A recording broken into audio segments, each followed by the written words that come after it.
Assalamualaikum warahmatullahi wabarakatuh. Selamat datang di channel Razakar, Your Freedom Planner.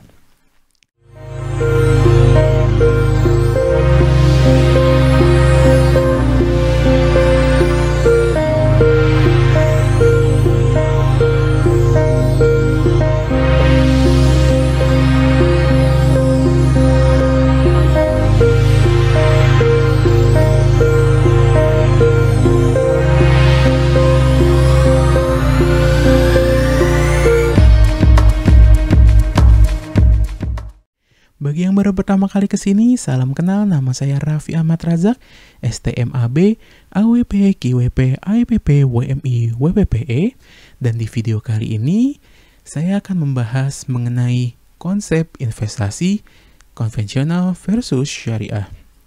Ini merupakan video kedua dari series konvensional versus syariah, di mana series ini membandingkan suatu konsep ekonomi dari perspektif umum atau konvensional dan dari perspektif Islam atau syariah. Dan di video kali ini, kita akan berfokus tentang pembahasan investasi.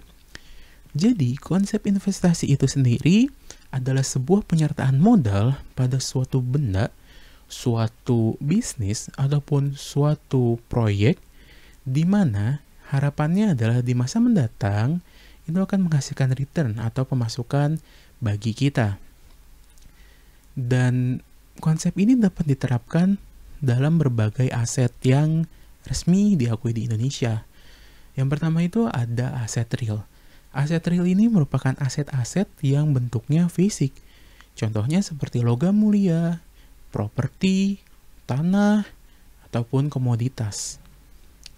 Lalu yang kedua ada jenis yang namanya aset keuangan, di mana aset keuangan ini biasanya ditransaksikan dalam dua pasar, yaitu pasar uang dan pasar modal.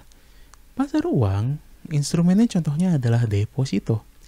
Sedangkan pasar modal, instrumen contohnya adalah obligasi ataupun saham. Dalam Islam, kita mengenal konsep yang dinamakan mudhorobah. Mudhorobah ini sendiri adalah penyertaan modal pada suatu usaha dan akhirnya kita akan mendapatkan nisbah atau bagi hasil. Jadi tergantung dari usahanya tersebut. Apakah si pedagang ini akan mendapatkan untung atau malah rugi, dan otomatis si pemodal juga akan membagikan hal yang sama atau kita sebut dengan risk sharing. Jadi kalau rugi ya sama-sama rugi, kalau untung ya sama-sama untung. Mungkin sedikit perbedaan konsepnya di sebelah sana. Dan dalam investasi syariah, itu juga dibagi menjadi dua, yaitu aset real dan aset keuangan juga. Di aset real, yang seperti saya sebutkan sebelumnya, berupa logam mulia, berupa tanah atau bangunan, berupa komoditas, insya Allah semua aset dalam kelas aset real ini itu halal. Karena pada dasarnya konsep investasi dalam Islam pertama kali diajarkan dengan cara menyimpan dinar dan dirham atau emas dan perak. Lalu ada juga kelas aset yang kedua, itu kelas aset keuangan, di mana saat ini di Indonesia itu ada untuk instrumentasi yang ditransaksikan di pasar uang itu ada deposito syariah, dan untuk instrumen yang diperjualbelikan di pasar modal itu ada sukuk dan juga saham syariah. Oke, mari kita sedikit menyelam lebih dalam lagi mengenai satu persatu instrumen tadi saya sebutkan. Pada dasarnya, deposito ya, kita tahu deposito lah. Mungkin ini akan lebih fokus ke arah obligasi dan saham, di mana dalam versi syariahnya disebut sukuk dan saham syariah. Perbedaannya apa? Jadi dalam obligasi itu sendiri adalah penyertaan suatu modal berupa kontrak. Jadi ini semacam kita minjemin orang atau kita memberikan piutang. Jadi orang utang ke kita, sehingga dengan konsepnya per bulan itu harus bayar yang disebut dengan kupon atau pada dasarnya bunga. Dan pada akhir periodenya itu modal kita akan dikembalikan ditambah dengan si selisih keuntungannya yang akan atau capital gain-nya.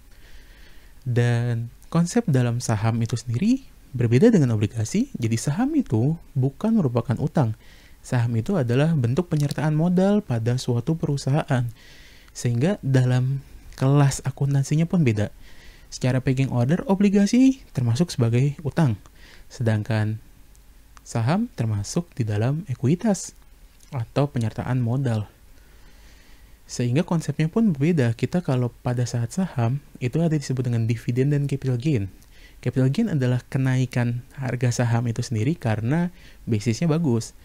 Dan kalau dividen itu adalah pembagian modal pada periode tertentu, biasanya sih setahun sekali. Dan itu merupakan didapatkan dari keuntungan bisnis si perusahaan tersebut. Nah, bedanya apa dengan konsep investasi syariah yang merupakan disebut sukuk dan juga saham syariah? Jadi, kalau di dalam sukuk atau setara dengan obligasi, itu beda dengan utang yang tadi kita bahas dari obligasi. Jadi sukuk ini sendiri memiliki underlying asset atau penjamin semacam itulah. Jadi bisa dibilang ini lebih mirip seperti konsep pegadaian, mirip. Tapi beda ya, penyertaan itu sangat mirip dengan obligasi. Dan sukuk itu sendiri di Indonesia itu ada yang namanya sukuk retail Indonesia. Kalau obligasi tadi ada obligasi retail Indonesia. Nah ini biasanya baik obligasi ataupun sukuk, dua-duanya yang paling sering di Indonesia diterbitkan oleh pemerintah Indonesia. Dan biasanya beda. Sukuk itu digunakan untuk membiayai proyek-proyek yang bersifat fisik seperti pembangunan, infrastruktur.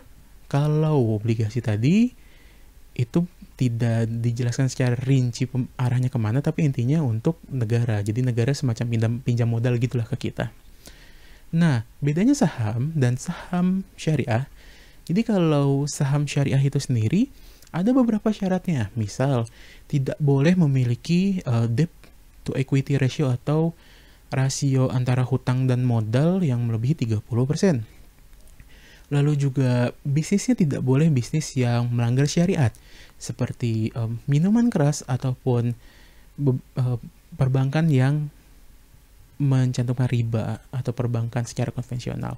Itu biasanya tidak masuk dalam indeks saham syariah. Dan sebenarnya siapa sih yang menyeleksi sehingga saham itu disebut dengan saham biasa atau saham konvensional dan saham syariah? Itu dilakukan oleh OJK, Otoritas Jasa Keuangan, dan bekerjasama dengan DSN MUI atau Dewan Syariah Nasional Majelis Ulama Indonesia. Jadi setiap 6 bulan sekali biasanya itu terjadi penyesuaian indeks, karena kadang ada saham yang keluar dari indeks, ada yang masuk dari indeks, tergantung kondisi dari perusahaan itu sendiri. Jadi teman-teman, insya Allah kalau kalian yang memang concern untuk investasi syariah di Indonesia, banyak instrumennya yang insya Allah halal. Dan itu sudah dijamin oleh orang-orang yang berkompeten di bidang tersebut. Mungkin segitu aja penjelasan saya mengenai konsep investasi secara konvensional maupun versus syariah. Dan semoga kalian suka konten seperti ini. Like video ini jika kalian suka, dislike jika kalian tidak suka, itu hak kalian. Subscribe channel ini untuk konten-konten seputar keuangan. Dan share video ini ke sebanyak mungkin orang agar literasi keuangan di Indonesia semakin meningkat. Jika saya ada salah kata atau salah penyampaian atau menyinggung pihak manapun, saya minta maaf. Dan mungkin segitu aja yang bisa saya sampaikan di video kali ini. Terima kasih telah menonton. Nama saya Raffi Ahmad Razak, mewakili Razaker pamit. Assalamualaikum warahmatullahi wabarakatuh.